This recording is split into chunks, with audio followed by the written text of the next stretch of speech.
Shalom, shalom mes bien-aimés. Soyez bénis dans le nom puissant de notre Seigneur et Sauveur, Jésus-Christ de Nazareth. Que la grâce du salut soit avec vous tous. La grâce des 9 fruits du Saint-Esprit, l'amour, la douceur, la paix, la joie, la bonté, la bienveillance, la maîtrise de soi, la patience, la foi et la fidélité soient manifestées sur vous tous, bien-aimés. Et que la grâce de l'humilité surnaturelle, l'obéissance, l'enlèvement de l'Église et la jouissance à la vie éternelle, vraiment, qui est si proche, soit manifestée sur tous les bien-aimés qui vont écouter cette prédication, bien-aimés, accompagnée avec l'enseignement.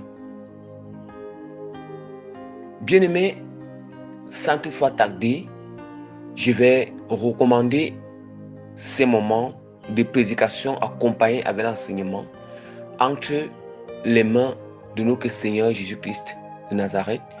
Et aussi, je vais aussi présenter la gloire, la grandeur et la puissance de notre Seigneur Jésus-Christ. Éternel des armées tout-puissant, Père, je bénis ton son nom, je te loue et je t'exalte, Seigneur, parce que tu m'as encore accordé la grâce aujourd'hui de venir transmettre ton message à ton peuple, transmettre la prédication et cet enseignement que tu m'as donné à ton peuple, Seigneur.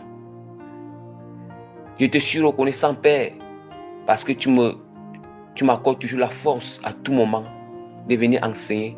Tu m'accordes toujours des révélations et des enseignements à tout moment, Seigneur, de venir enseigner à ton peuple, de venir édifier, Seigneur, de venir sauver les âmes par ta puissance et ton onction, Père. Éternel Dieu grand Père, je t'implore, Seigneur, tu dis dans ta parole, l'homme ne peut aboutir à rien sans le Saint-Esprit, Père. La chair ne sait à rien, mais c'est l'Esprit qui vivifie, Seigneur. Père, je reconnais de tout mon cœur que ma chair ne sait à rien, mais seul ton Esprit peut vivifier, Seigneur, les cœurs, les âmes et les esprits à travers cet enseignement, Père. Voilà pourquoi, Seigneur, je t'implore, je t'en supplie, Papa. Que le Saint-Esprit, Seigneur, prenne total contrôle en ce moment, Père. Que le Saint-Esprit se mouvoie maintenant, Père. Que le règne du Saint-Esprit, Seigneur, domine maintenant dans cet enseignement, Seigneur. Le règne du Saint-Esprit, Seigneur, saisis ma langue, saisis mon esprit, Seigneur. Saisis maintenant, Seigneur, tout mon être, Père. Et que la chair se taise. Le règne du Saint-Esprit prenne total contrôle, Père. Je t'implore à travers cette prédication, Père, d'étendre ton sceptre royal, Seigneur. Le sceptre royal, et que ça soit frappé maintenant au sol, afin que, Père, ce sceptre, Seigneur, va contaminer tous les cœurs. Ça va contaminer, Seigneur. Ça va contaminer, Père. Ça va transformer les cœurs. Ça va renouveler, Seigneur, les cœurs. Au nom puissant de notre Seigneur et Sauveur, Jésus-Christ, Amen. Oh, Père tout puissant, Seigneur, toi qui es au-dessus de toutes choses, Père. Toi qui es au-dessus de toutes choses, Père. Aussi vrai que, Père, le trône, Seigneur, est rempli de ton protocole, Père. Le trône est entouré d'un protocole céleste, Père. Le couronne entouré d'un protocole céleste, Père Saint-Seigneur. Aussi vrai que, Père, l'arc-en-ciel environ ton trône, Père. Aussi vrai que, Éternel, Père Saint-Seigneur, les 24 veillants sont devant ton trône. Aussi vrai que, Père puissant, Seigneur, les 7 lampes ardentes brûlent, Seigneur, devant ton trône, qui représentent les 7 esprits que tu as envoyés sur la terre. Aussi vrai que, Seigneur, Père puissant, Seigneur, les 4 êtres vivants sont devant ton trône, Père, en tout ton trône, Père. Aussi vrai que, Seigneur, les myriades des anges, Père, sont entourés sur ton trône, Papa. Oh, tu es dit, Papa, Seigneur, de recevoir la puissance, Seigneur, l'honneur, la gloire, la sagesse, la royauté, la force, la puissance, la magnificence, l'exaltation, puissant, Seigneur, pour des siècles et des siècles pour toujours, pour des siècles et des siècles pour toujours, pour des siècles et des siècles pour toujours, pour des siècles et des siècles pour toujours, pour des siècles et des siècles pour toujours. Oh, Père, reçois, Seigneur, toute la gloire adorations, Seigneur, des louanges. Reçois-les, Seigneur, à tout moment, Seigneur. Reçois-les, Seigneur, pour l'éternité, Seigneur. Au nom puissant de notre Seigneur et Sauveur, Jésus-Christ de Nazareth. Amen. C'est votre plus petit serviteur de Dieu, l'apôtre Prémisse Régis, que le Seigneur fait grâce ce soir de venir enseigner sur le mystère, sur le thème qui est intitulé le mystère du corps, de l'âme et de l'esprit, bien-aimé. Je répète encore, le thème qui est juste intitulé sur le mystère du corps, de l'âme et de l'esprit, bien-aimé. Bien-aimé, c'est comme nous savons, il y a toujours des enseignements, ou bien des prédications, ou bien certaines révélations, des témoignages. Nous entendons comment l'Esprit mentionne toujours. L'Esprit du Seigneur mentionne l'âme. L'Esprit du Seigneur mentionne le corps. L'Esprit du Seigneur mentionne l'Esprit de l'homme même. L'homme est composé de 3 éléments. Nous savons que ces 3 éléments, c'est le corps. Ces 3 éléments, c'est l'Esprit, l'âme et le corps physique de l'homme. Et le corps physique, bien-aimé.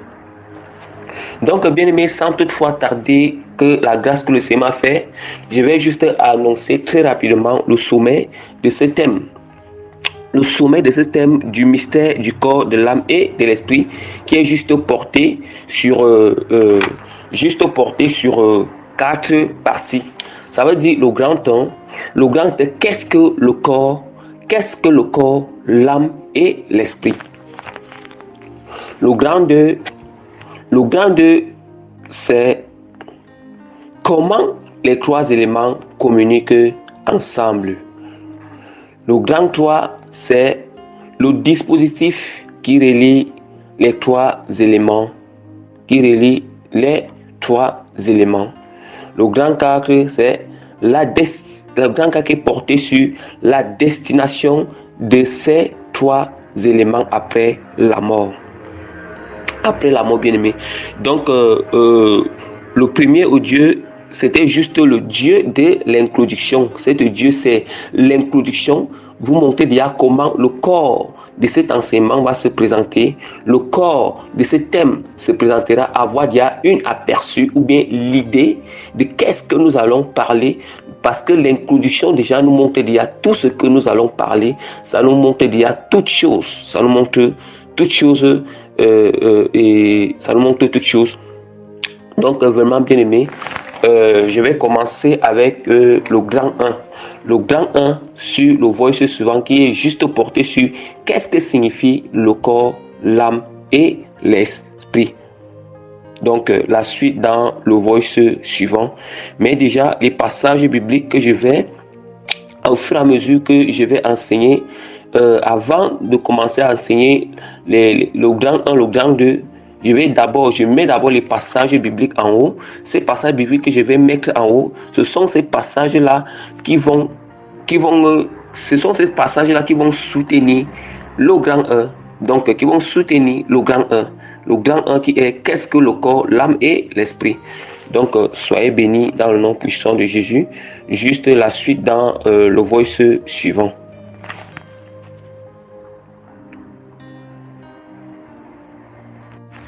Donc, mes bien-aimés, vraiment, nous continuons avec notre enseignement. Nous sommes sur le grand 1. Qu'est-ce que l'esprit, l'âme et le corps?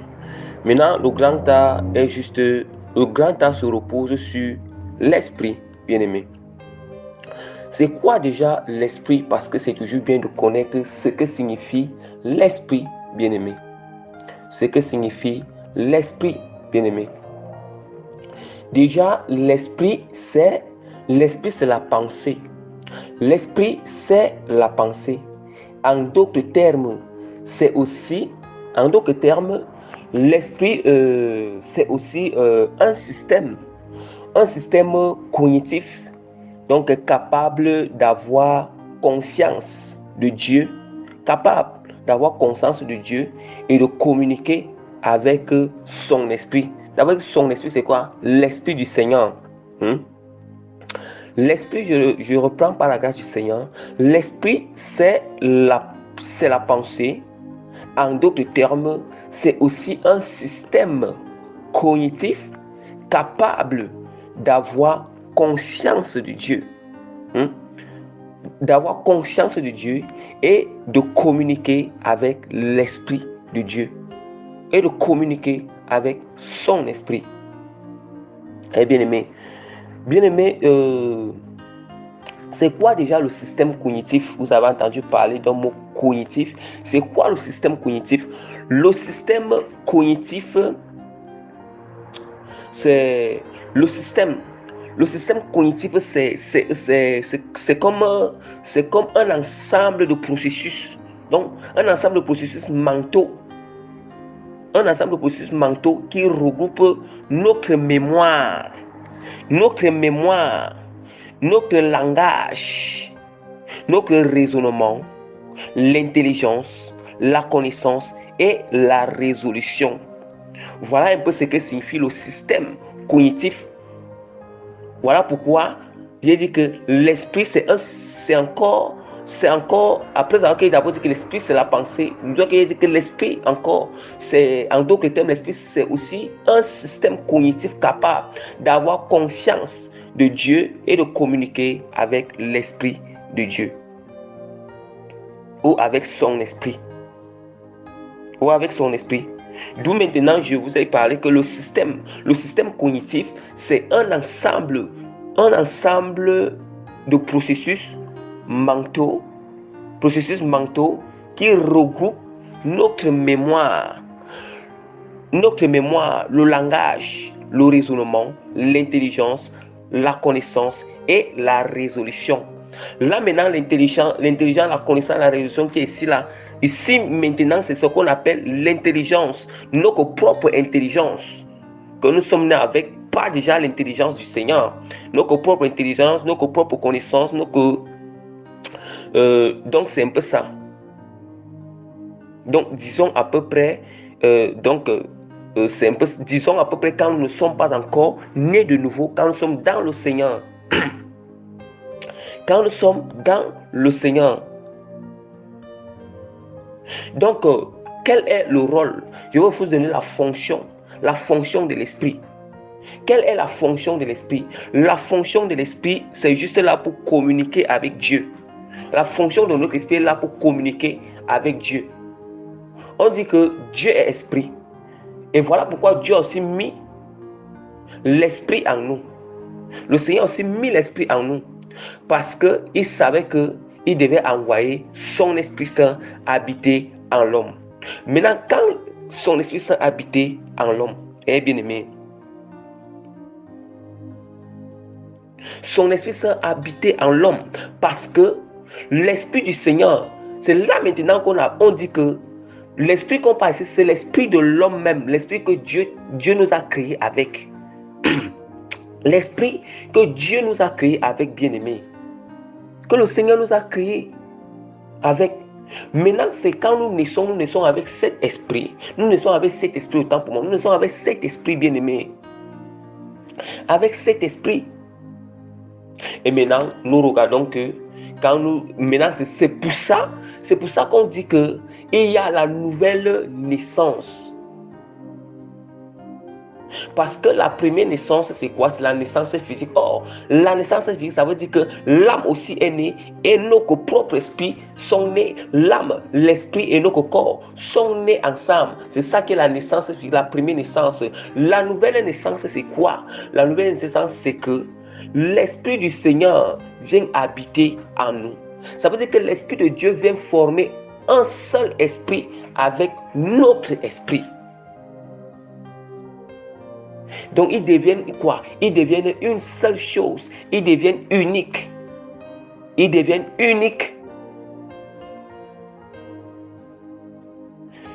D'où maintenant que quand l'Esprit du Seigneur devient unique, ou bien vient se connecter, ou bien vient se connecter avec notre esprit, Quand l'Esprit de Dieu se connaît avec nous et que notre esprit est connecté avec l'Esprit du Seigneur, c'est là maintenant que nous pouvons écouter la voix de Dieu. Nous pouvons comprendre quelle est la pensée du Seigneur.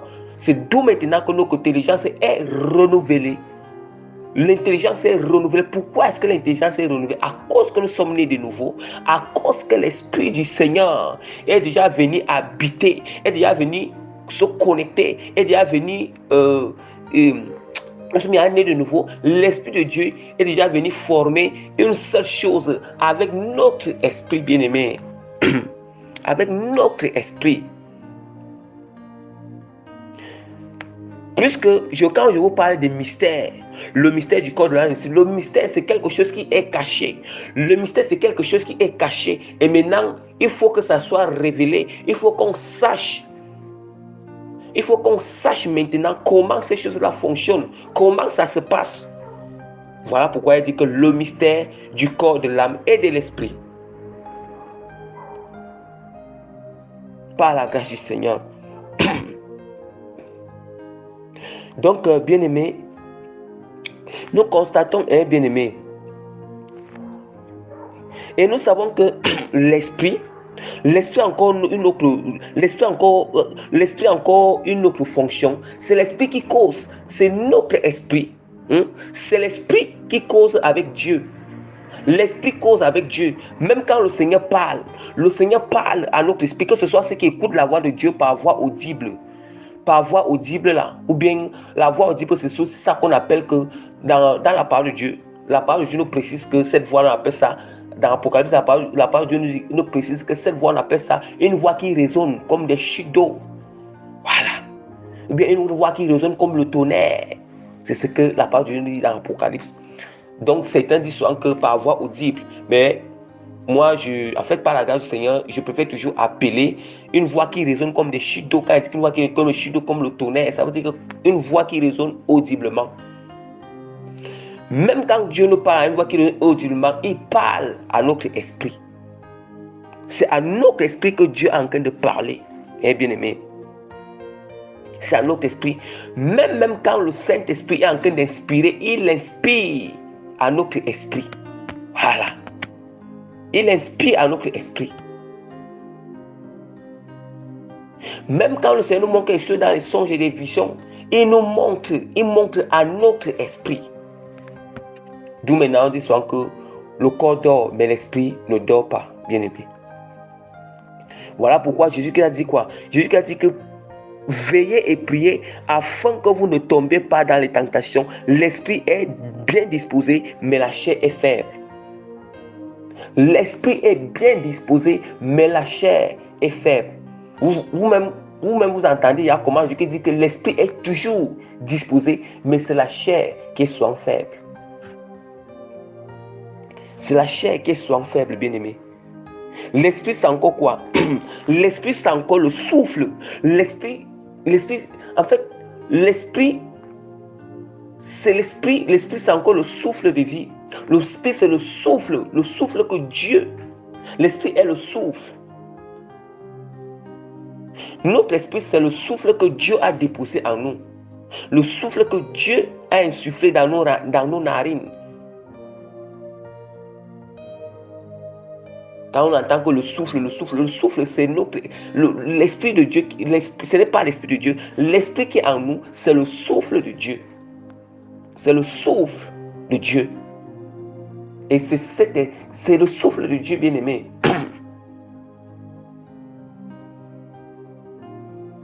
Voilà pourquoi nous allons constater que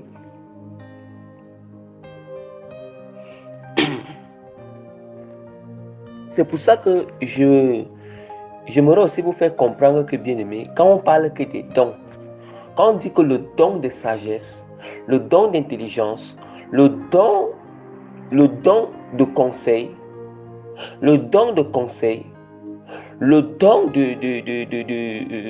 crainte du Seigneur, quand on parle de tous ces dons-là, le don de discernement, tout ça, ça vient quoi?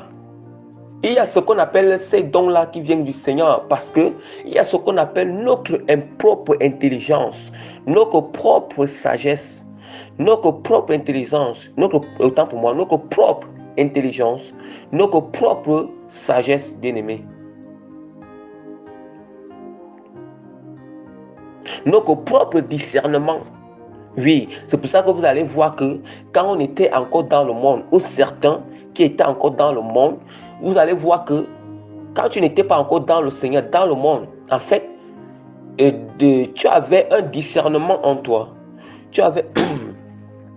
Ça veut dire que cette intelligence, c'est l'intelligence même que quand Dieu a mis l'esprit en toi, c'est l'intelligence que tu es né avec. C'est pour ça qu'on voit parfois que certaines personnes sont intelligentes à l'école. Donc l'intelligence de l'école, c'est l'intelligence qui est dans l'esprit de la personne même. Hein? Même la sagesse, nous savons que la sagesse est différente de l'intelligence. Et nous savons qu'il y a les gens qui ne sont pas en Christ. Quand ils grandissent, sa sagesse augmente. Sa sagesse augmente. Mais il n'est pas encore dans le Seigneur. Il n'est pas encore. Mais là maintenant, c'est pour ça qu'on dit qu'il y a notre propre intelligence, notre propre sagesse, notre propre discernement. Voilà pourquoi quand on était encore dans le monde, certains, ils ont le discernement. Ça veut dire qu'ils discernaient. Ils essaient de discerner un peu comme le mal et le bien. Discerner certaines choses. Quand il vient dans le Seigneur, c'est que, bien que j'étais encore dans le monde, je n'étais pas encore dans le Seigneur, je ne lisais même pas la Bible, mais je discernais quand même certaines choses. Vous comprenez déjà? Donc voilà un peu. Et je prends peut-être par exemple notre propre sagesse, la sagesse du Seigneur. Notre propre sagesse est parfois, notre propre sagesse est corruptible. Vous entendez, non? Est corruptible. Or, la sagesse de Dieu n'est pas corruptible. Je prends seulement un exemple avec un seul don, seulement la sagesse. Donc tous les autres, l'intelligence, le discernement et tout ça, bon, je ne vais pas trop entrer, mais je prends seulement un seul exemple avec la sagesse. Nous savons que notre propre sagesse est corruptible. Pourquoi? Parce que quand nous sommes encore dans le monde, bien que nous pouvons avoir la sagesse de faire du bien, dans cette sagesse, parfois cette sagesse aura tendance, l'ennemi va s'en corrompre que sagesse. Cette sagesse aura tendance à vouloir faire des choses qui ne sont pas, à vouloir faire des choses qui ne sont pas bonnes. Comme la sagesse, pourquoi, dans quel sens que j'explique que ça serait, notre sagesse est corruptible quand nous ne sommes pas encore nés de nouveau? Parce que quand nous naissons de nouveau, ça veut dire que le Saint-Esprit vient en nous. Ça veut dire que le Saint-Esprit lui-même, bien aimé, le Saint-Esprit lui-même, lui en lui, c'est pour ça que dans le Saint-Esprit lui-même, il a la sagesse, lui-même il a le conseil, lui-même il a le don de conseil, lui-même il comporte le don de sagesse, le don de conseil, le don d'intelligence, le don de discernement, le don de crainte, le don de toutes ces choses. Lui-même comporte cela, le don de piété. Le Saint-Esprit lui-même comporte cela. Maintenant, quand le Saint-Esprit, on est de nouveau, le Saint-Esprit vient habiter en nous. Tu vois que maintenant, la sagesse du Saint-Esprit vient maintenant renouveler notre sagesse. L'intelligence du Saint-Esprit vient renouveler notre intelligence. Maintenant, la crainte du Saint-Esprit, la crainte qui vient du ciel, de Dieu, vient renouveler la fausse crainte qu'on se dit qu'on a en nous. Parce qu'il appelle ça une fausse crainte. Une fausse crainte. Donc ça vient renouveler, ça veut dire que ça, tout cela, même la piété. Vous allez voir certains qui sont encore dans le monde, n'ont pas encore converti, qui n'est pas encore né de nouveau. Donc il a un peu une petite piété. Donc en fait, il est un peu, pour dire quoi? Il a un peu de bonnes comportements, il a les bons comportements, il a un peu des petites bonnes piétés là.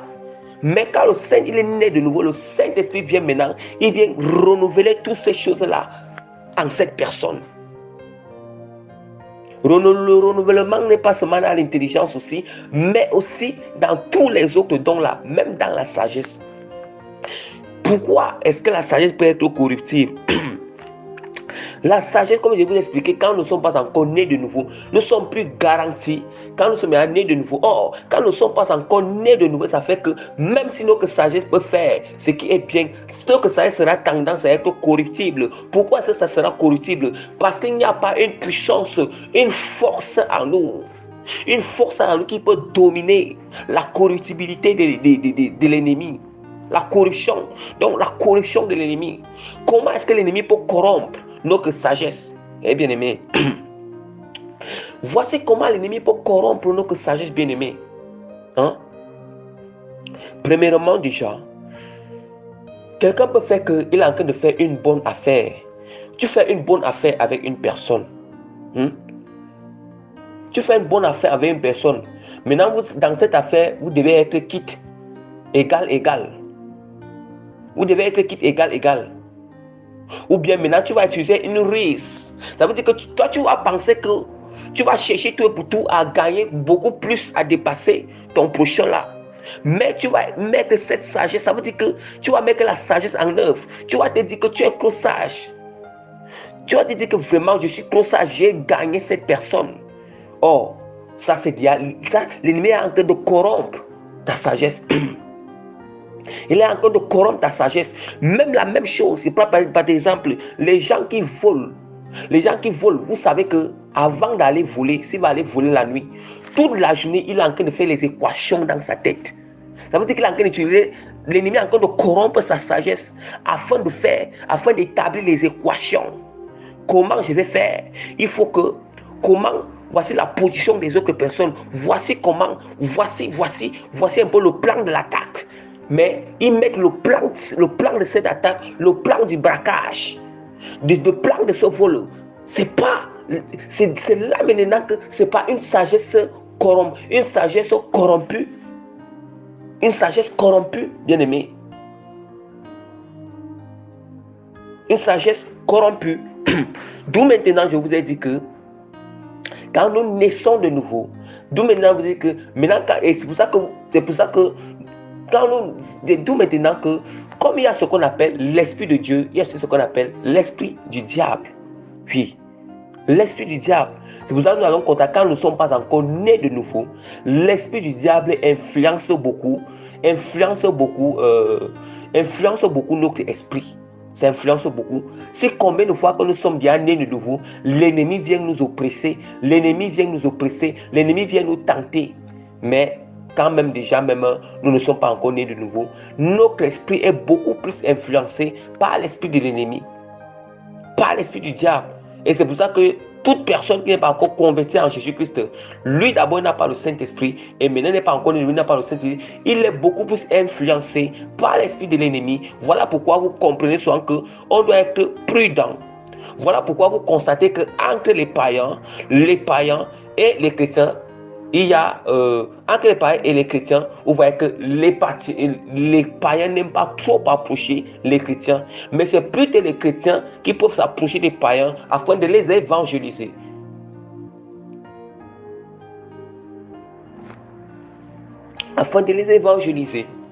Eh bien aimé. Donc je vais continuer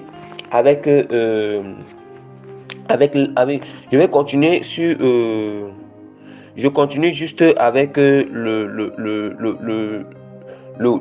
grand B. Le grand B qui est l'âme. L'âme et le corps. Le grand B, l'âme et le corps. Donc je vais juste écrire ce sous-titre en bas. Bien-aimés, nous continuons toujours avec notre enseignement sur le grand B qui est l'âme et le corps. Là maintenant, c'est pour donner l'explication de l'âme et l'explication du corps. Qu'est-ce que signifie l'âme et qu'est-ce que signifie le corps bien-aimé? Bien-aimé, c'est quoi déjà l'âme? L'âme, c'est le siège des émotions.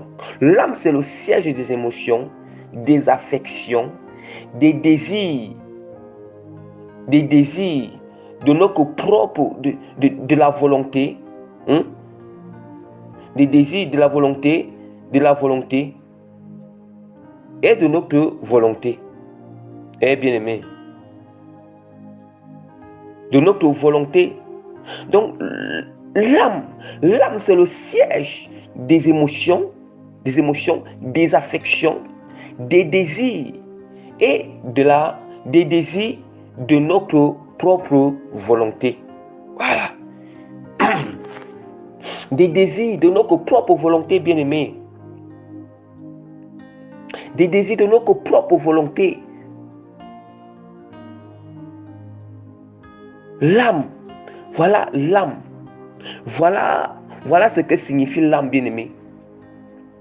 Nous savons que voilà ce que signifie l'âme. Donc, c'est la même chose.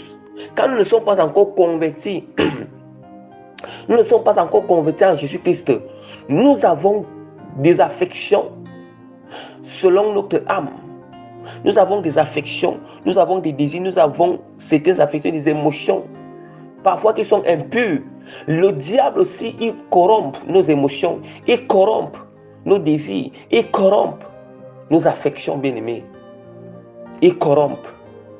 Voilà pourquoi nous constatons que, je prends des exemples, le cas où, quand les bien-aimés sont encore dans le monde, tu vois déjà que l'ennemi corrompt beaucoup plus les hommes et les femmes à ne pas se marier avec la personne que Dieu a préparée pour lui. Voilà maintenant, c'est dans ce cas où l'ennemi corrompt l'émotion, il corrompt l'affection, il corrompt le désir. Ça veut dire que tu désires, tu as une émotion, tu as l'affection d'une personne même que Dieu n'a même pas prévu qu'il sera ton mari. Soit une femme qui ne sera pas ta femme, ou un homme qui ne sera pas ton époux. Tu commences à avoir ces désirs, ces désirs-là. Tu commences à avoir ces désirs-là. C'est à cause des émotions, c'est à cause des émotions, à cause des affections, à cause de nos propres émotions, à cause des émotions corrompues, à cause des affections corrompues, à cause des désirs corrompus que vraiment que nous tombons dans le péché, vraiment que nous tombons dans le péché et que nous tombons toujours dans les pièges. Oui, c'est à cause. C'est à cause des émotions, bien-aimées. Corrompu, bien-aimé. Et c'est pour ça que nous allons comprendre que... Donc c'est pour ça que je vais essayer déjà. C'est pour ça que nous allons comprendre qu'avec le Seigneur, nous allons comprendre quand nous sommes déjà nés de nouveau, le Saint-Esprit tamise. Ça veut dire que le Saint-Esprit, quand nous serons nés de nouveau, ça fait que le Saint-Esprit même, il nous permet de discerner les émotions. Le don du discernement du Saint-Esprit, même déjà, nous permet déjà de discerner nos émotions, discerner nos affections, discerner nos désirs. Nous-mêmes, nous voyons déjà, quand nous sommes déjà avec le Seigneur, nous constatons que les passions, les désirs impurs disparaissent à nous à cause que nous sommes déjà nés de nouveau. Nous avons obéi au Seigneur, nous marchons selon le Saint-Esprit. Mais nous-mêmes, nous savons qu'on est encore dans le monde. On est encore dans le monde. Nous savons qu'il y avait des passions impures à nous. Nous avons convoité le monde. Quand on attend que la convoitise, c'est dans l'âme. Et la convoitise, ce n'est qu'un désir. La convoitise, c'est un désir. La convoitise, c'est un désir. Quand on entend que des passions, la convoitise, des passions, des désirs, c'est ça, c'est la convoitise. Or, tout ça se passe où? Tout ça se passe dans l'âme. Tout ça se passe dans l'âme. Mais c'est pour ça qu'il dit que l'âme... C'est pour ça que l'âme est le siège. L'âme est le siège des émotions, des affections et des désirs. Et des désirs. Vous comprenez à quel point c'est nécessaire de naître de nouveau, à quel point c'est nécessaire de se convertir en Jésus-Christ, à quel point c'est nécessaire de mener une vie consacrée, à quel point c'est nécessaire de mener une vie de sanctification complète. Parce que, à quel point c'est nécessaire? Parce qu'on peut aussi naître de nouveau et maintenant on refuse d'obéir au Saint-Esprit. On retourne. Quand on refuse d'obéir au Saint-Esprit, nous pouvons encore retourner encore dans les vomissures.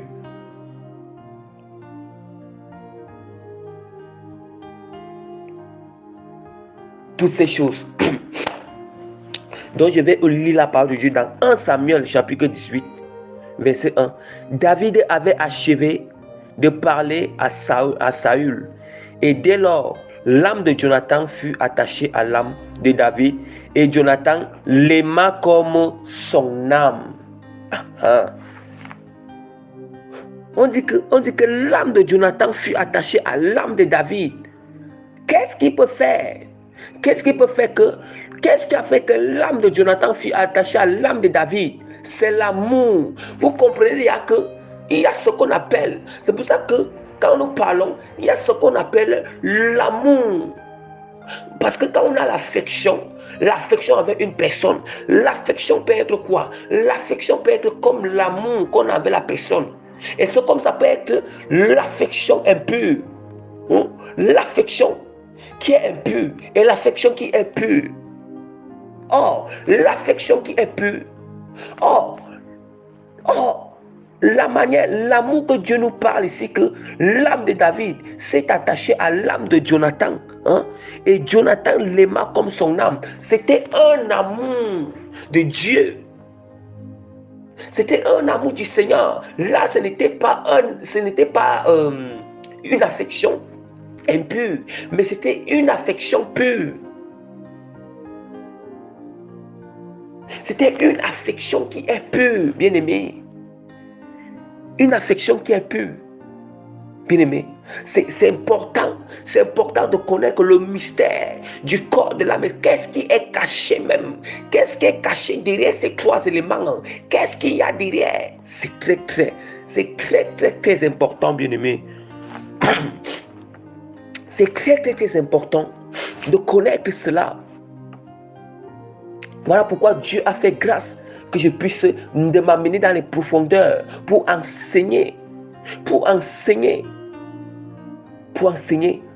les trois éléments, les profondeurs. Eh bien-aimé,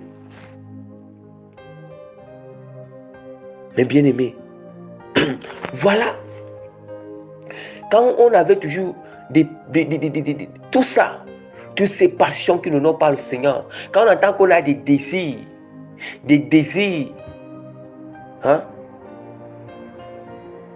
vous voyez déjà, tout ça c'est à l'âme. Tout ça. C'est pour ça que la parole de Dieu dit dans l'épître de Pierre que abstenez-vous des convoitises qui font la guerre, des convoitises charnelles qui font la guerre à l'âme. Voilà. Qui font la guerre à l'âme. Abstenez-vous de ces convoitises charnelles qui font la guerre à l'âme. Donc, voilà en ce qui concerne l'âme. Donc, l'âme, les sentiments. Le rôle de l'âme, c'est quoi? Le rôle de l'âme, c'est d'avoir les sentiments. Les sentiments, bien-aimés. Voilà la fonction de l'âme. L'âme nous permet de sentir. Je prends peut-être par exemple, quand tu es blessé, c'est l'âme qui sent la douleur. C'est l'âme qui sent la douleur. Je prends peut-être par exemple,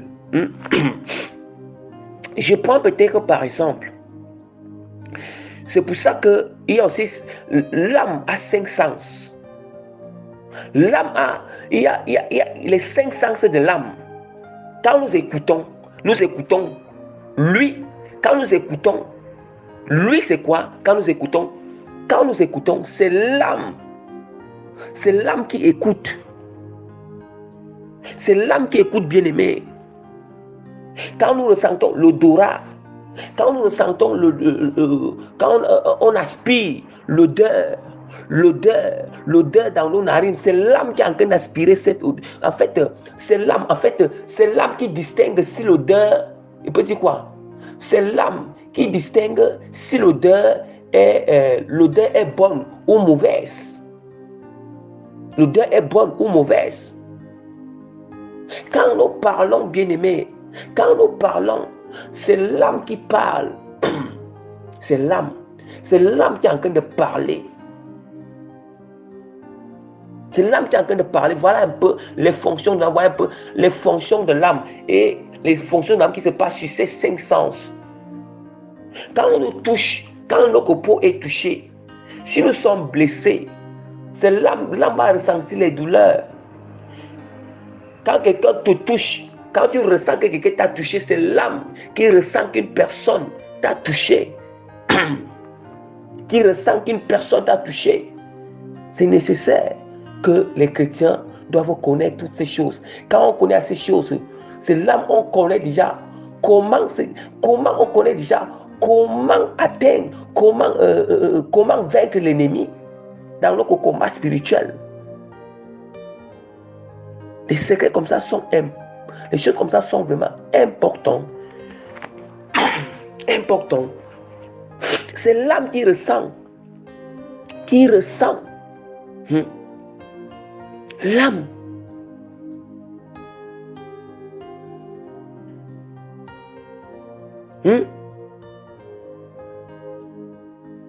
C'est l'âme.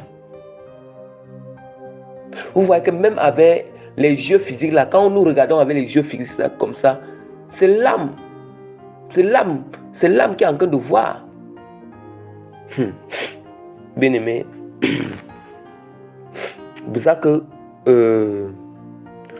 C'est pour ça que vraiment, c'est un peu les 5 sens de l'âme. C'est d'où maintenant, c'est sur ça que l'âme joue son rôle. Et les 5 sens de l'âme, c'est lui, l'odorat. Lui, les 5 sens de l'âme se passent à ce niveau. Lui, l'odorat, le toucher, la vue et le goûter. Et le goûter.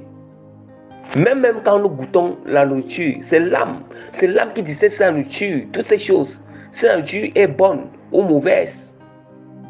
Si la nourriture est bonne ou mauvaise.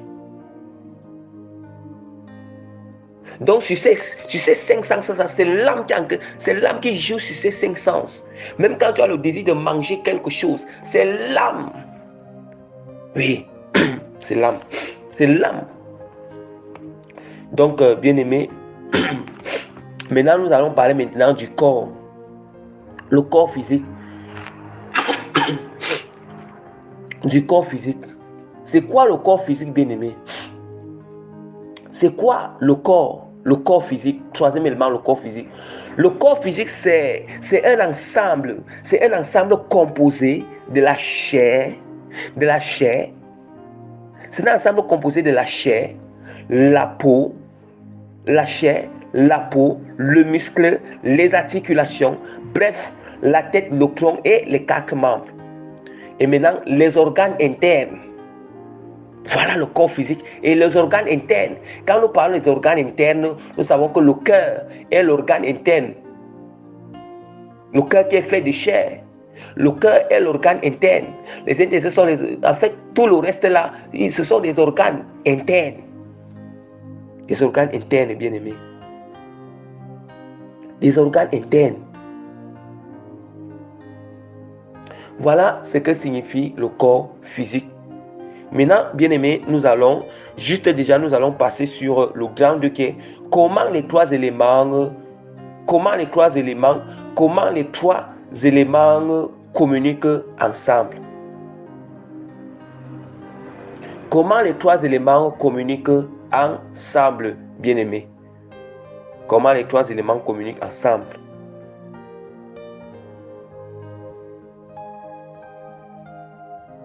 Bien-aimé, l'enseignement continue par la grâce de notre Seigneur et Sauveur, Jésus-Christ, bien-aimé. Maintenant, comment les 3 éléments communiquent ensemble, bien-aimé? C'est très important de connaître comment les 3 éléments communiquent ensemble. Bien déjà que chacun connaît qu'est-ce que signifient ces 3 éléments et quelle est la fonction de chaque élément. Et maintenant, nous devons connaître comment les 3 éléments fonctionnent ensemble ou bien comment les 3 éléments communiquent ensemble, bien-aimé. Communiquent ensemble, bien-aimé. Bien-aimé, nous allons constater comment. Nous allons constater que la parole du Dieu nous dit que dans 1 Pierre, chapitre 2, verset 11. Bien-aimés, je vous exhorte comme étrangers et voyageurs sur la terre. à vous abstenir des convoitises charnelles qui font la guerre à l'âme. Le passage que j'ai essayé de vous dire tout à l'heure dans le Dieu précédent, là où je prêchais leur signification. Peut-être ce passage que j'utilise ici là, ça nous serait important, ça va nous servir à la suite, bien-aimés. À la suite, bien-aimés.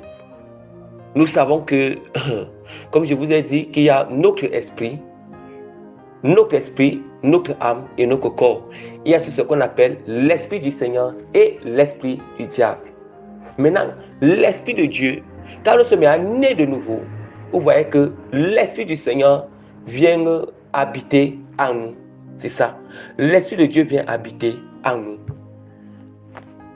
L'esprit du Seigneur vient habiter en nous. Nous allons constater que nous allons constater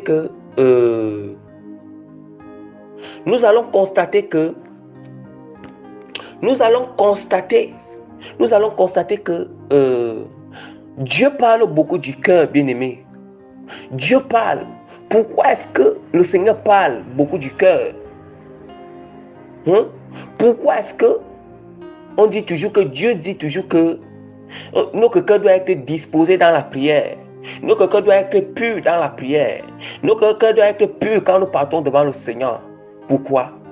Pourquoi est-ce que le Seigneur dit ça? Bon, les gens n'ont jamais compris pourquoi le cœur c'est l'endroit que le Seigneur veut, Dieu veut habiter. Le cœur aussi, c'est aussi l'endroit que le diable cible. Pourquoi les gens ne se sont jamais posé cette question? Pourquoi les gens n'ont jamais constaté comme ça? La même manière que Dieu a besoin de notre cœur, c'est la même manière que le diable, il cherche tout et pour tout aussi à entrer dans notre cœur. Entrer dans notre cœur, bien-aimé. Le diable cherche à entrer où? Dans notre cœur. Et nous allons déjà constater que le cœur, le diable cherche à entrer dans notre cœur. Pour expliquer ce phénomène, je vais bien expliquer ça, le dispositif qui relie les trois éléments, ou le visible et l'invisible. C'est là-bas qu'il est bien expliqué. Mais ici déjà, comment est-ce que ça se passe? Voici ce qui se passe. Ce qui se passe, c'est que la première chose, nous savons que c'est toujours la pensée que nous avons d'abord. La pensée que nous avons d'abord. Oui, c'est la pensée qui suscite quoi? C'est la pensée qui suscite le désir ou les émotions en nous. Je ne peux pas avoir le désir de manger telle nourriture s'il n'est pas d'abord pensé à cette nourriture. Je ne peux pas avoir le désir, je ne peux pas avoir le désir d'aller forniquer si pas d'abord eu une pensée de fornication, une pensée d'impudicité dans ma tête. Une pensée d'impudicité dans mon esprit. D'où maintenant vous comprenez que l'esprit quoi? Voici comment les trois éléments fonctionnent. L'esprit commande à l'âme. Et maintenant l'âme commande à la chair. L'âme commande au corps. L'âme commande à notre corps qui est composé des os, les os, les articulations, la peau et tout ça. Maintenant l'âme commande à notre main de faire l'action, ou au pied de faire l'action, ou au corps de faire l'action, le corps physique de faire l'action. Le corps physique de faire l'action. Donc il faut que les bien-aimés doivent comprendre cela. Je répète encore, d'où maintenant le souci qu'il y a sur le grand, c'est comment les trois éléments fonctionnent ou communiquent ensemble. L'esprit, ça veut dire que l'esprit commande à l'âme. L'âme commande, l'esprit commande à l'âme. Et maintenant, l'âme à son tour, l'esprit commande à l'âme. Et quand l'esprit a commandé à l'âme, ça fait que l'âme commence. Parce que l'esprit là commande, l'âme commence à avoir des désirs, des affections et des émotions. Et maintenant, quand l'âme a déjà le désir, tu sais que quand le désir est déjà là, directement, tu passes à l'action. D'où maintenant l'âme commande, et l'âme commande au corps physique de faire l'action. Voilà comment communique, voilà comment les trois éléments fonctionnent, se communiquent ensemble, fonctionnent ensemble.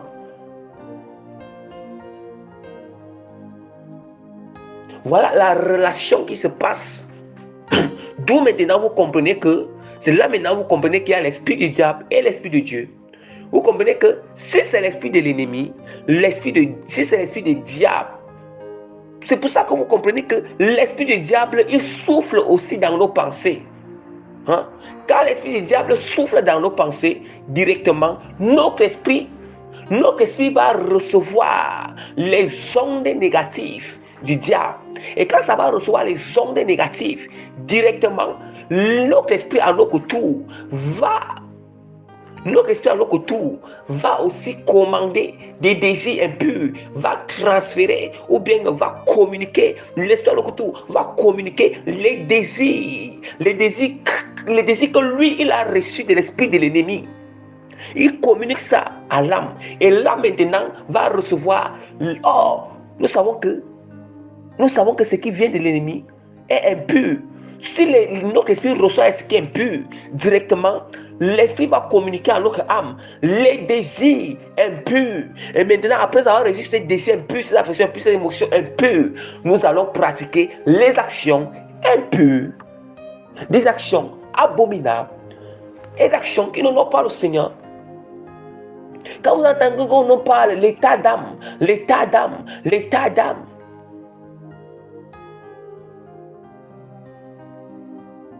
Donc, voilà un peu ce qui se passe entre les trois éléments. Voilà le fonctionnement entre les trois éléments, bien-aimés. Le fonctionnement entre les trois éléments. Et c'est très, très, très important, bien-aimés. C'est très, très, très important. Parce que le Seigneur a voulu ce soir que je vous enseigne. L'Esprit du Seigneur a voulu que ce soir que je vous enseigne. Je vous enseigne. Par sa grâce que lui aussi m'avait enseigné aussi. Que je vous partage. Je vous enseigne cela afin que ça va aider beaucoup de bien-aimés. Ce sont des trucs qui m'ont beaucoup aidé. Qui font que le combat, qui font que c'est ça, ce sont des enseignements comme ça qui font que notre autorité augmente. Qui font que nous sommes, on a les tactiques, comment vaincre l'ennemi. On connaît quand c'est l'ennemi, quand c'est une pensée d'ennemi, quand c'est une pensée qui vient du Seigneur, quand c'est le souffle qui vient de l'ennemi. Vice versa, bien aimé.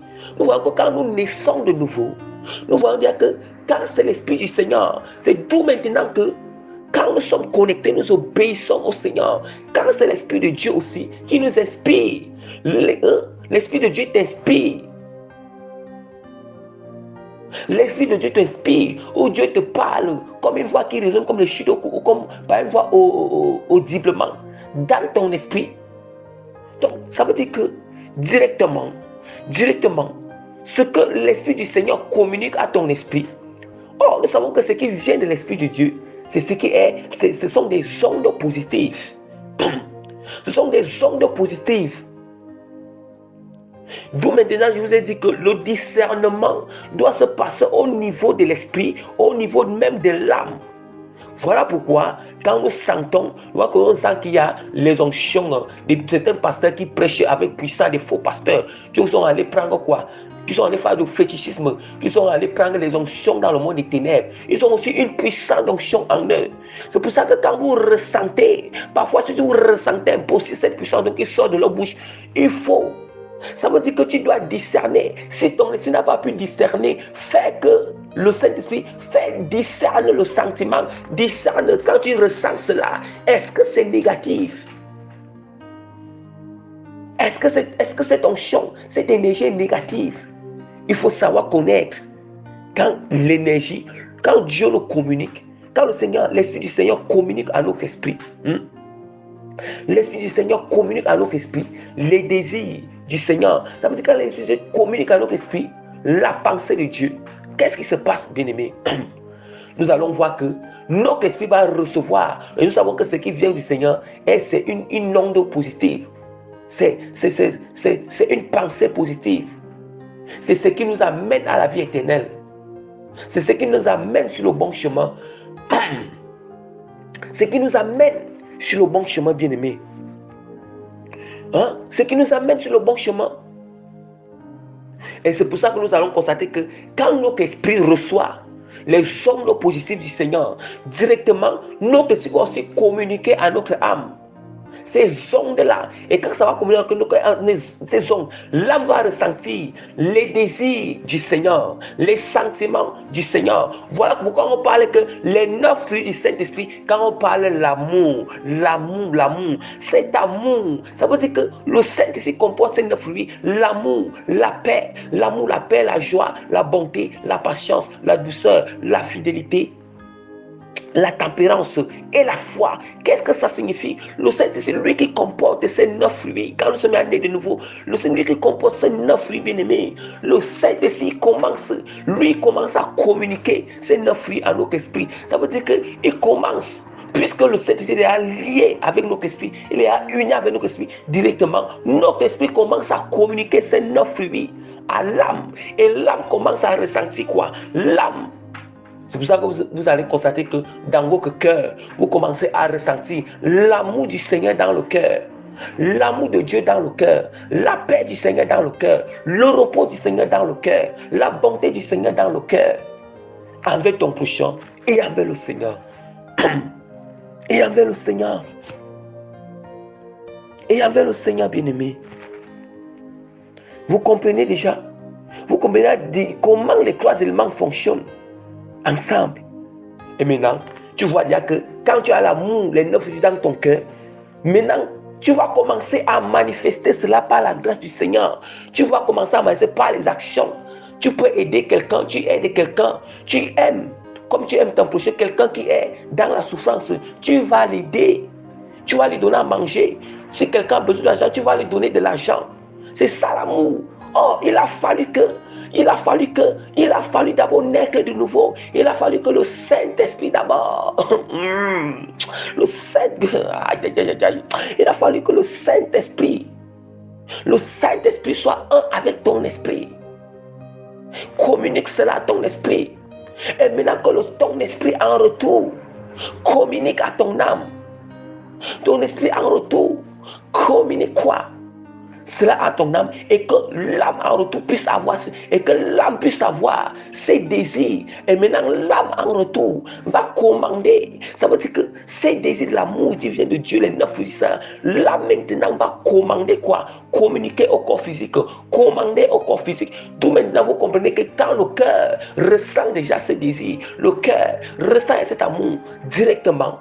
D'où maintenant le Seigneur dit que c'est ce qui vient du cœur qui sort de la bouche. Or, la bouche, c'est-à-dire comme si c'est quelque chose qui est en action. La langue est en action. La langue c'est quoi? La langue est l'un des membres du corps physique.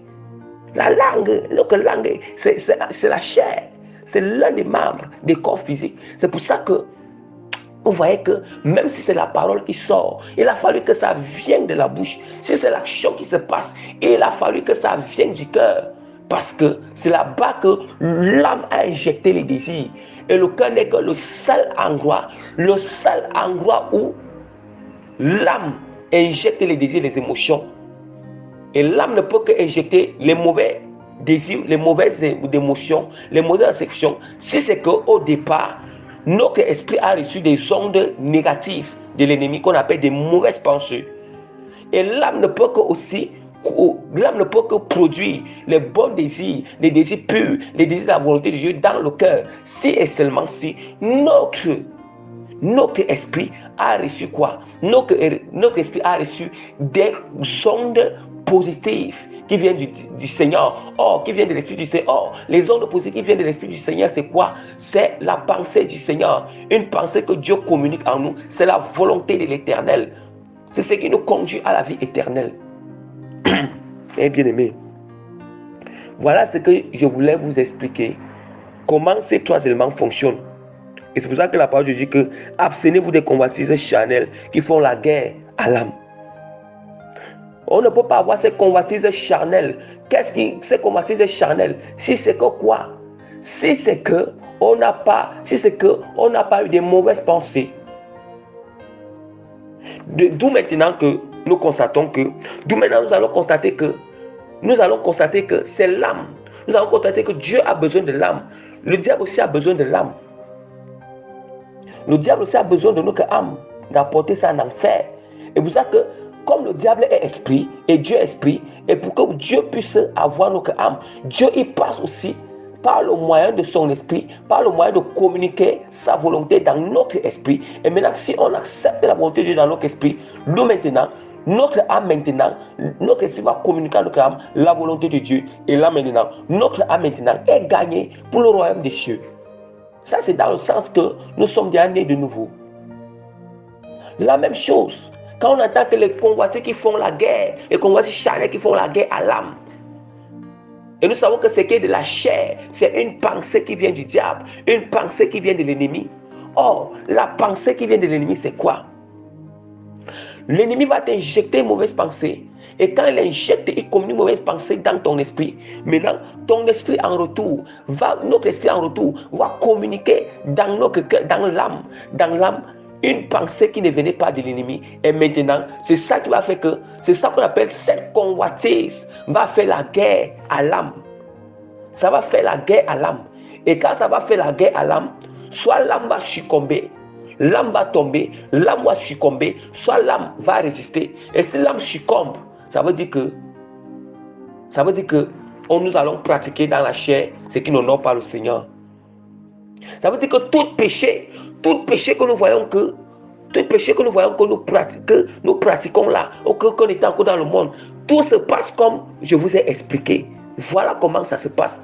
Même quand vous êtes dans le Seigneur, voilà comment les choses se passent. Même si Dieu te parle par voix audible, même si le Seigneur te parle par voix audible, même si tu as des visions, même si Dieu te parle par voix audible, la manière que Dieu peut te parler, il faut que l'esprit d'abord, c'est l'esprit qui doit d'abord accueillir cela. L'esprit va accueillir.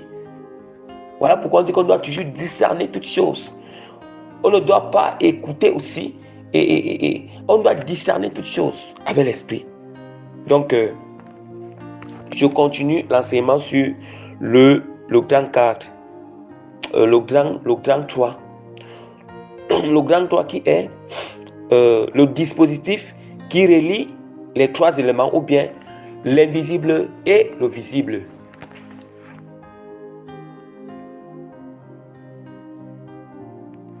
Bien-aimé, je vais d'abord lire directement Ecclésiaste chapitre 12, verset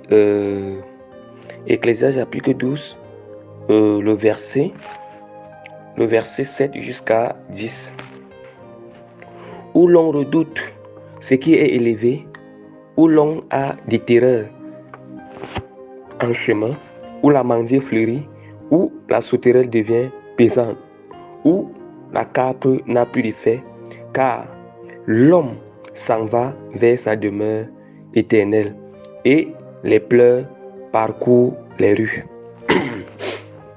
Et les pleurs parcourent les rues avant que le cordon d'argent se détache, que le vase d'or se brise, que le seau se rompe sur la source et que la roue se casse sur la citerne, avant que la poussière retourne à la terre, comme elle hier était, que l'esprit retourne à Dieu et qu'il a donné.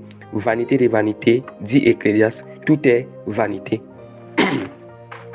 C'est déjà quoi le dispositif? C'est le dispositif qui relie le visible et l'invisible. L'invisible, c'est quoi? L'invisible, c'est l'esprit et l'âme. Voilà. C'est l'esprit et l'âme. Le visible, c'est quoi? C'est notre corps physique extérieur. Voilà. C'est notre corps physique extérieur qui est l'eau visible. Et nous constatons que le cœur, c'est l'organe. Le cœur, pourquoi les gens ne se posent pas des questions que le cœur est l'organe physique qui est caché, mais nous ne voyons pas le cœur.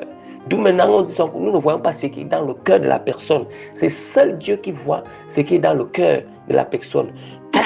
Et c'est quoi le cordon d'argent? Le cordon d'argent, Ecclésiaste nous mentionne le cordon d'argent.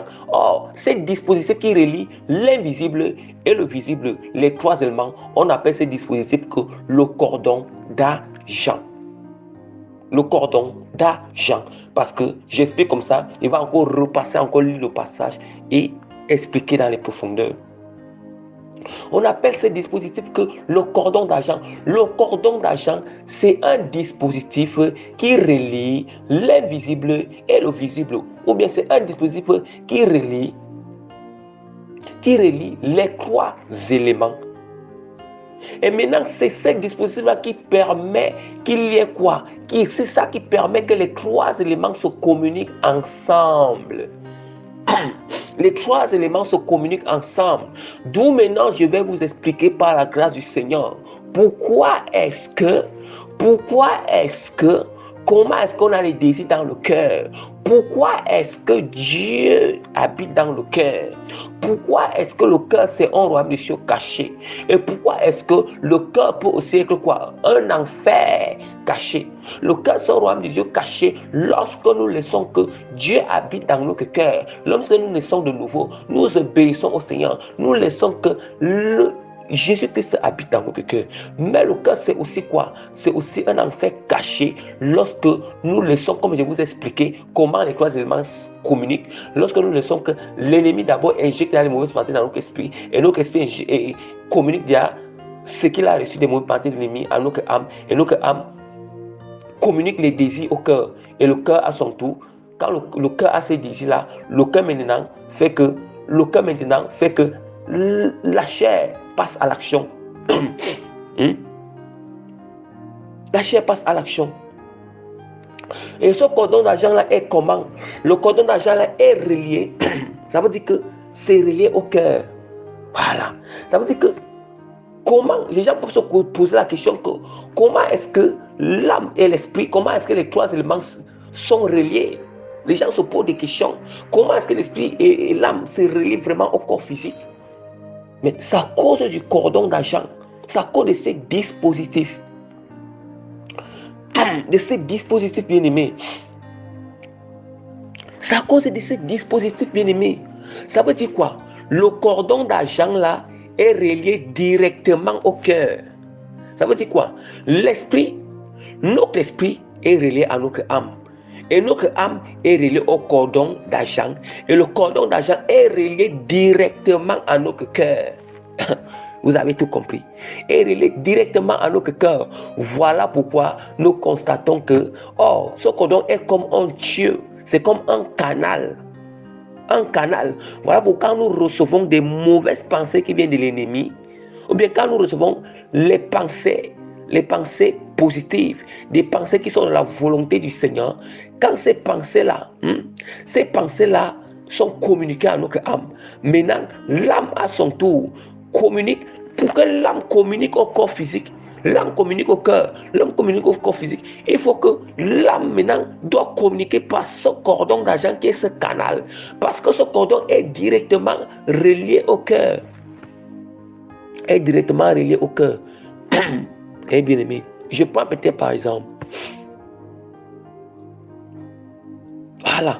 Je prends peut-être par exemple directement quand l'enfant est encore dans le ventre. Est-ce que nous voyons l'enfant? Nous ne voyons pas l'enfant avec les yeux. Je bénis le Seigneur parce que vraiment il vient de me donner cette inspiration, cet exemple vraiment merveilleux.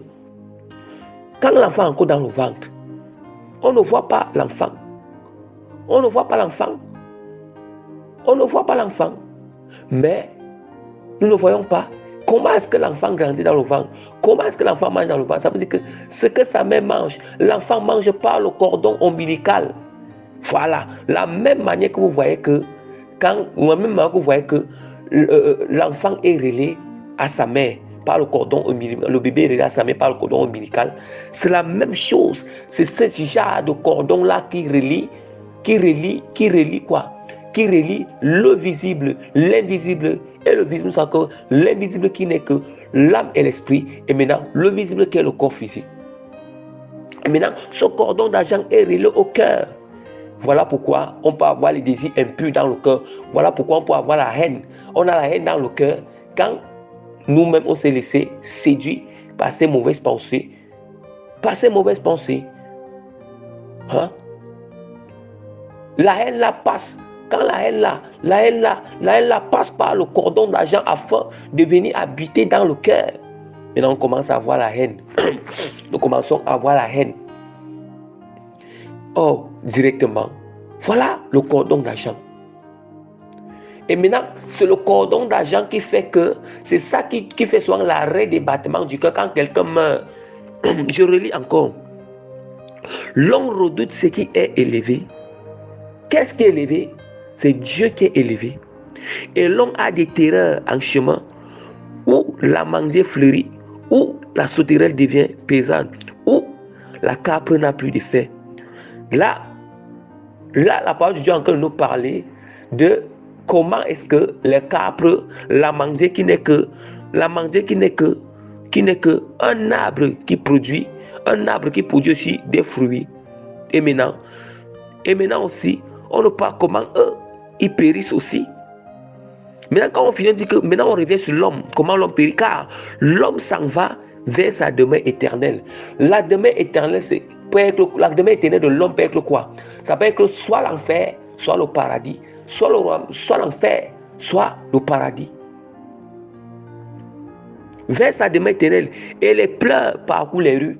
Nous savons que quand l'homme meurt, les pleurs sont en train de parcourir les rues. Avant que le cordon d'argent se détache, avant que le cordon d'argent se détache, qu'est-ce qui se détache? C'est pour ça que vous dites que quand quelqu'un meurt, c'est le cordon d'argent qui se détache avec le cœur. C'est pour ça que vous constatez qu'il y a l'arrêt des battements de cœur. Or, le cordon d'argent qui est relié à l'invisible, c'est quoi? L'âme et l'esprit qui est l'invisible, c'est corrélé à ça. Or, l'âme et l'esprit, notre esprit est le souffle que Dieu a mis en nous. Et c'est par ce cordon d'argent que le souffle de Dieu passe par ce canal afin de nous donner le souffle dans le cœur, afin de donner les battements de cœur.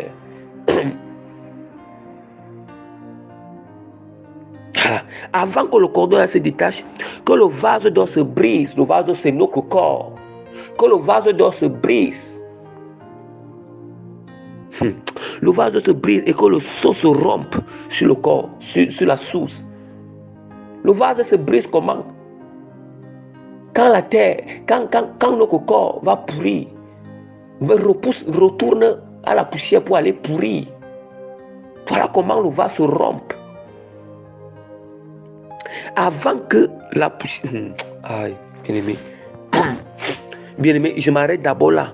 Parce que les autres passages vont encore lire ça. Sur l'autre cycle. Vous voyez déjà le cordon, vous voyez le mystère. C'est ce qu'on dit que c'est d'où maintenant que le Seigneur m'avait fait grâce d'inspirer sur ce thème que le mystère du corps, de l'âme et de l'esprit. Oh, le mystère, c'est ce qui est caché, ce qui doit être révélé afin que le peuple du Seigneur puisse connaître. Donc, je passe directement sur le grand caractère et le dernier point, bien-aimé, qui ne sera que la destination de ces trois éléments après la mort. Bien-aimé, donc nous allons finir avec ce dernier sous-titre, ce dernier point, la destination de ces trois éléments, bien-aimés. Premièrement, nous allons commencer avec notre esprit. Nous allons commencer avec notre esprit bien-aimé. Qu'est-ce que la parole de Dieu nous dit? La parole de Dieu nous dit déjà dans Ecclésiaste chapitre 12. Ecclésiaste chapitre 12, verset 9 à 10. La parole de Dieu, avant que... Ecclésiaste chapitre 12, la parole de Dieu. Autant pour moi. avec l'esprit plutôt dans Job. Job chapitre 34, verset 14 à 15. S'il ne pense qu'à lui-même, s'il retirait à lui son esprit et son souffle. Aïe. S'il retirait à lui, qui retire à lui? C'est le Seigneur. Le Seigneur retire à lui quoi? Son esprit et son souffle. Son esprit et son souffle. Même Jésus-Christ a dit que Père, entre tes mains, je remets ton esprit, je remets mon esprit, autant pour moi, je m'excuse. Père, entre tes mains, je remets mon esprit. Je remets mon esprit. Et là maintenant, le Seigneur, et là maintenant, Jésus-Christ lui-même, lui qui est Seigneur, lui dit que Père, entre tes mains, il nous prouve déjà que l'esprit rentre au Père. Maintenant, les autres paroles de Dieu nous attestent cela. Job chapitre 44, verset 14 à 15. S'il ne pensait à lui-même, s'il retirait à lui son esprit, s'il ne pensait qu'à lui-même, s'il retirait à lui son esprit et à son souffle, c'est Dieu qui retire son esprit et son souffle. Vous-même vous entendez? Ça veut dire que l'esprit, quand nous mourons, notre esprit rentre, notre esprit rentre vers le Seigneur. Ça rentre là où c'était venu. Ça veut dire que Dieu lui-même l'a soufflé. Quand Dieu nous a créés, il nous a créé poussière. Maintenant, il a soufflé, la parole de Dieu dit dans Genèse, qu'il a soufflé dans les narines de l'homme, de Adam. Il a soufflé. Et maintenant, Adam a pris vie. Maintenant, ce souffle, c'est le souffle du Seigneur. C'est pour ça que ça rentre encore vers Dieu. Ça rentre encore vers Dieu. Voilà. Maintenant, nous passons sur l'âme. La destination de l'âme après la mort. Après avoir que le cordon d'argent là s'est déjà coupé, le cordon d'argent que vous expliquez, que ça relie les trois éléments. Après savoir que ce cordon est coupé, et maintenant nous constatons que l'esprit, nous constatons que l'âme, nous constatons que là maintenant, l'âme a deux destinations. Notre esprit n'a que la seule de notre esprit, sa destination, c'est que ça rentre vers le Père. Mais c'est notre âme, c'est l'âme qui a deux destinations où ça doit partir. Voilà, où ça doit partir. Ça veut dire que soit l'âme, ça part au paradis, dans le lieu de repos, soit l'âme, ça part en enfer, qu'on appelle aussi dans la parole de Dieu que le feu de la géhenne. Bon, c'est appelé que géhenne. Le feu de la géhenne. Tout ça, je vous prouve avec la parole de Dieu. L'âme qui part au repos, au paradis, c'est l'âme là qui a cru en Jésus comme Seigneur et Sauveur et qui a marché selon la volonté de Jésus-Christ. La consécration, la sanctification complète. Voilà. D'où maintenant, je commence d'abord avec la destination positive de l'âme, qui est le paradis. Qu'est-ce que la parole de Dieu dit dans Apocalypse chapitre 14, verset 13? Et j'entendis du ciel une voix qui disait: heureux dès à présent les morts qui meurent dans le Seigneur. Oui, dit l'Esprit, afin qu'ils se reposent de leurs travaux, car les œuvres les suivent. Afin qu'ils se reposent.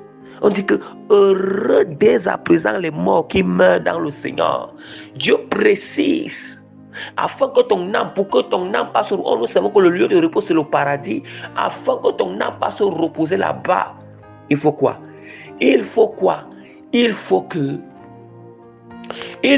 on dit que dès à présent, ceux qui meurent dans le Seigneur, si tu meurs dans le Seigneur, mourir en Jésus-Christ, le Seigneur qui est Jésus-Christ, mourir en Jésus-Christ, c'est en mourant, en faisant la volonté de Dieu. La parole de Dieu nous mentionne encore les œuvres, que les œuvres les suivent. Tes œuvres vont te suivre. Si ce sont les bonnes œuvres, nous savons qu'on ne manifeste que les bonnes œuvres. Qu'est-ce qui nous fait manifester les bonnes œuvres? C'est le Saint-Esprit. Ce sont ces œuvres-là qui nous suivent. Mais si on a manifesté les mauvaises œuvres, les mauvaises œuvres aussi, ça va te suivre en enfer. On dit que nos bonnes œuvres nous suivent au paradis. Ça veut dire que la même chose, celui qui part en enfer, les mauvaises œuvres vont les suivre là-bas. Nous avons qui sont torturés. Ils sont torturés. Donc voilà pourquoi. Et il dit que heureux ceux qui, dès à présent, ceux qui meurent, dès à présent, les morts qui meurent dans le Seigneur. Oui, dit l'Éternel, qu'ils se reposent dans leurs travaux. Or, le lieu de repos, ce n'est que le paradis. Le lieu de repos, c'est là où l'âme va se reposer. Ok. Et maintenant, nous allons parler de la destination négative de l'âme. Maintenant, c'est l'enfer. L'enfer, or, comme ici dans la parole de Dieu, le lieu de repos est appelé, le lieu de repos est référé au paradis. C'est aussi maintenant que l'enfer est référé à la géhenne, le feu de la géhenne. Donc, je vais lire Matthieu, pour Matthieu chapitre 10, verset 28. Ne craignez pas ce qui tue le corps et qui ne peut pas tuer l'âme, mais craignez plutôt celui qui peut faire périr l'âme et le corps dans la géhenne. L'âme et le corps dans la géhenne. Vous voyez déjà. Or, notre âme peut être périe dans la géhenne si on n'a pas fait la volonté de Christ. Maintenant, le jour qu'on meurt, notre âme est déjà d'abord au carrefour pour savoir est-ce que ça part au paradis ou en enfer. Parce que je vais vous dire, l'âme se trouve au carrefour pendant 3 jours. Il est là. Il attend son sort. L'âme attend son sort. L'âme attend son sort pendant les 3 jours.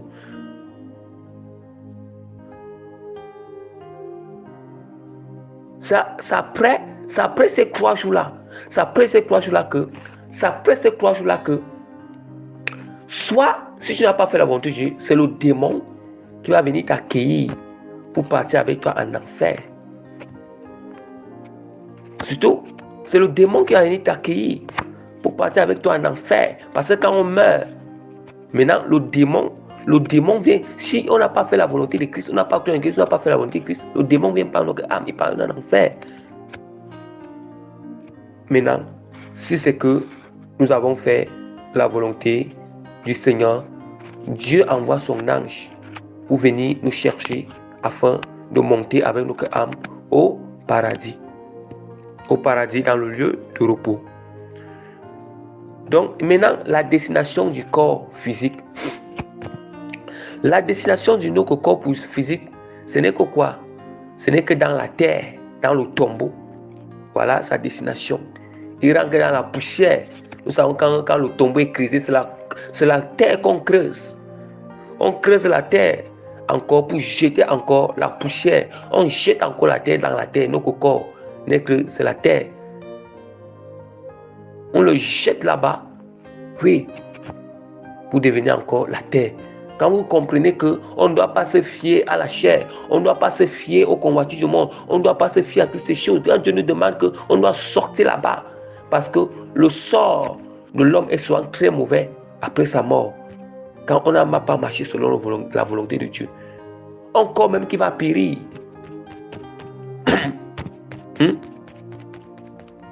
On préfère prendre soin du corps selon les désirs charnels, les choses de Jézabel, pour que notre âme va périr. Oh, bien-aimé. Voilà pourquoi la parole de Dieu nous prouve là où le corps rentre. La parole de Dieu nous dit que dans Ecclésiaste chapitre 12, verset 9 à 10, avant que la poussière retourne à la terre, avant que la poussière, c'est quelle poussière? On dit que Dieu a formé l'homme de la poussière. C'est cette poussière qui est notre corps qui retourne à la terre. La terre retourne encore à la terre. Avant que la poussière ne retourne à la terre, comme elle y est, et que l'esprit retourne à Dieu qui l'a donné. Vous voyez encore que notre esprit, la parole de Dieu nous mentionne encore que dans toujours encore voici le problème qui prouve que notre esprit retourne encore au Seigneur. Vanité des vanités. Oui, dit l'Ecclésiaste, tout est vanité. Vous comprenez le sort de l'homme, le sort de notre corps. Oui, tout est vanité. Ah, bien-aimé. la parole de Dieu, vous voyez à quel point. Et la parole de Dieu nous dit encore dans Job 34, verset 15, que tout chair périt soudain et l'homme rentrerait à la poussière. Et l'homme rentrerait à la poussière. Voilà les croix. Chacun a sa destination. Ce qui est marrant, c'est que c'est l'âme qui a deux destinations où ça doit partir. Vous comprenez déjà que comme le Seigneur a besoin de notre âme afin que ça arrive au royaume des cieux, quand c'est par le salut, c'est le salut de l'âme. C'est aussi comme ça que le diable cible notre âme pour que notre âme part en enfer. Donc, prochainement, je vais enseigner sur le corps céleste ou le corps glorieux, afin que après, parce que généralement, après cet enseignement, j'enseigne c'est toujours nécessaire d'enseigner sur le corps céleste et le corps glorieux. Soyez bénis dans le nom puissant de notre Seigneur et Sauveur Jésus-Christ. Donc, vraiment, soyez bénis, bien-aimés, que toute la gloire, toute la reconnaissance, toute la puissance, tous les remerciements, tout l'enseignement, l'autorité, tout, je dis bien tout revient à notre Seigneur Jésus-Christ. Que toute la gloire revienne. Soyez bénis au nom de Jésus-Christ. Soyez